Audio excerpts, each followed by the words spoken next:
often people who control everything in their lives. This often can come from a point in their life where they were traumatized or where they went through something that they were not in control of. And so that fear of not being in control and something bad happening causes them to feel the need to control everything.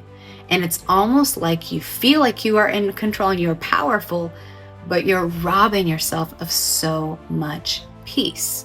So I remember going through a situation where I was so afraid that this horrible thing was going to happen. And so I started controlling this person. I began checking his phone. I was looking up on things, and I was hyper vigilant, thinking I was protecting myself against the worst case scenario happening. And what I was doing is I was robbing myself of peace. And so I made a decision that I was going to surrender it to God. And I went to the worst case scenario in my mind. And our brain is such that when we imagine something, the body and brain don't know if it's actually happening or we're just imagining it.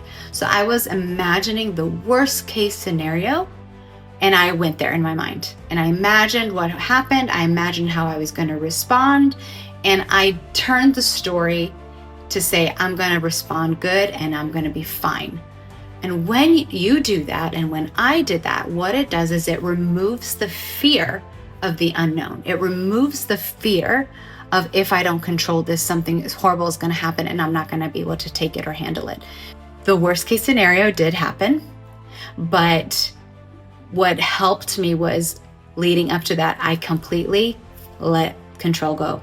I stopped checking the phone. I stopped looking at everything. If he was going to make bad decisions, I would eventually find out, and I would cross that bridge when I got there. And I just lived my life. I stopped being suspicious of everything. I just chose. I chose to trust. I chose to love. And I prepared my heart in case, but I didn't let it rule me. This will change the game.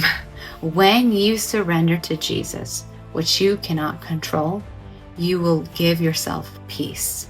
There is nothing like trying to control a situation or a person that you really have no business controlling, that robs you of peace. Let it go. Go to the worst case scenario. Imagine it. Imagine what you're going to do, and always make sure you do the right thing in that worst case scenario. And release it to God and let it go. And let me know, when you do this, how does that change you?